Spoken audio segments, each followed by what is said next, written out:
আমাদের হুগলি শ্রীরামপুর সাংগঠনিক জেলার তৃণমূল কংগ্রেসের সভাপতি শ্রী অরিন্দম ভুঁই মহাশয় উপস্থিত হয়েছেন। পশ্চিমবঙ্গ প্রদেশ তৃণমূল কংগ্রেসের মঞ্চে উপস্থিত মঞ্চে আমরা স্বাগত জানাচ্ছি। আমাদের মধ্যে উপস্থিত হয়েছেন হুগলি শ্রীরামপুর সাংগঠনিক জেলা তৃণমূল কংগ্রেসের সভাপতি মাননীয় শ্রী অরিন্দম ভুঁই মহাশয়।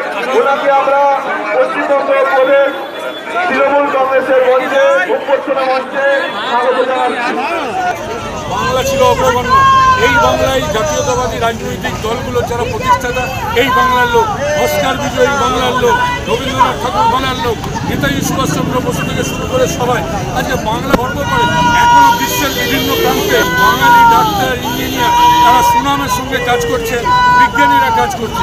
সেই জায়গা থেকে দাঁড়িয়ে ভারতীয় জনতা পার্টি তারা যেহেতু নির্বাচনে জিততে পারেনি, যেহেতু মমতা বন্দ্যোপাধ্যায়ের সঙ্গে রাজনৈতিক লড়াইয়ে পারেনি, উন্নয়নের লড়াইয়ে পারেনি, তাই তারা বাংলা বিদ্বেষী হয়ে বাঙালিদেরকে এনআরসি করে দিয়ে ডিটেনশন ক্যাম্পে পাঠিয়ে দিয়ে ভোটার লিস্ট থেকে নাম কাটা দিয়ে তারা চেষ্টা করে যে বাংলাকে জয় করার।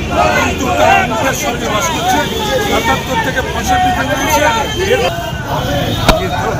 মানে অবাক সার্কাস করছে। এই তৃণমূল কংগ্রেস থেকে শুভেন্দু অধিকারী বেশি এই ২১শে জুলাই প্রত্যেকটা বছর সে মঞ্চে যেত, বক্তব্য রাখত। আজকে সে তো মমতা বন্দ্যোপাধ্যায়ের ঘোড়া, সে তো আজকে তৃণমূল কংগ্রেসের ঘোড়া। ও আজকে ২১শে জুলাই ওর মন কাঁদছে, আসতে পারছে না মমতা বন্দ্যোপাধ্যায়ের সভায়, তাই ও একটা নাটক করে সার্কাস করার জন্য আজকে উত্তরবঙ্গে সভা করেছে।